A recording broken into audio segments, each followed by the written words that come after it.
కేసీఆర్ ఈటల రాజేందర్ని కెలకడం మూలంగానే అక్కడి నుంచే బీఆర్ఎస్ పతనం కేసీఆర్ పతనం స్టార్ట్ అయిందని చెప్తున్నారు.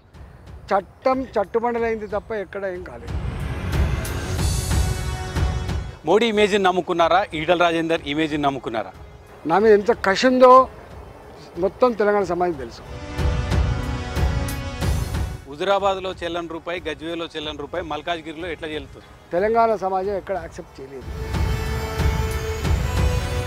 రేవంత్ రెడ్డి పరిపాలన పైన మీ కామెంట్ ఏంటి? ఈ రాష్ట్ర ప్రభుత్వ ఆర్థిక స్థితికి లేదు. మరి ఎందుకు ఇచ్చిండు ఆయన, ఏం చేస్తున్నాయన వేచి చూడాల్సిందే.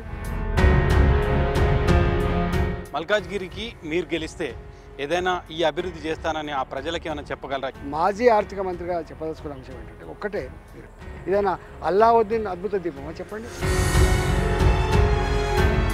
కవిత మీద ఎటువంటి యాక్షన్ తీసుకోవాలని మీరు కోరుకుంటారు? కేవలం దుర్మార్గపు చిల్లర కపట నీతి ఆరోపణలు తప్ప